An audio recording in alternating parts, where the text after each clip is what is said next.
Good evening. The Woodford County Health Department is monitoring a new cluster of COVID-19 cases. That's despite the county leading the state in vaccinations, with 65% of the population receiving at least one dose. More than 40 people have tested positive, all linked to a service at Kingsway Church in Versailles. Grace Feinerman talked exclusively with the pastor, who shares his message to the community first on Fox.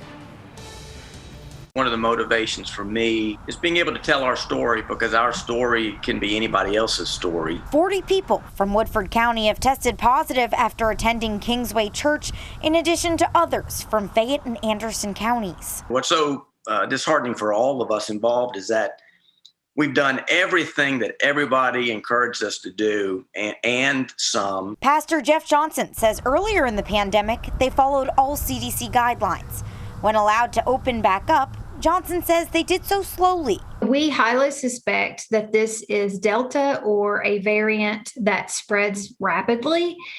And so we think that's why so many people were infected so quickly. Cassie Prather, Public Health Director for the Woodford County Health Department, says the vaccine is our best armor. She says 65% of the adult population in the county is vaccinated, but Prather says often people come from outside the county to shop, dine, or worship. At Kingsway, 80% of the positive cases were from people who did not get the shot, with the church virtual until at least the 18th of July.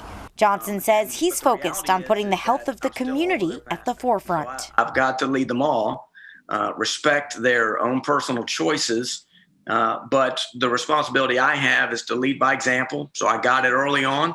I've been an advocate of everybody getting vaccinated, and so we'll continue to beat that drum, and we'll continue to encourage people just to be vigilant. In Versailles, Grace Feinerman for the Fox 56 10 o'clock news. The Woodford County Health Department is sending tests to a lab to see if any of the cases are the Delta variant. Those results are expected in about 2 weeks.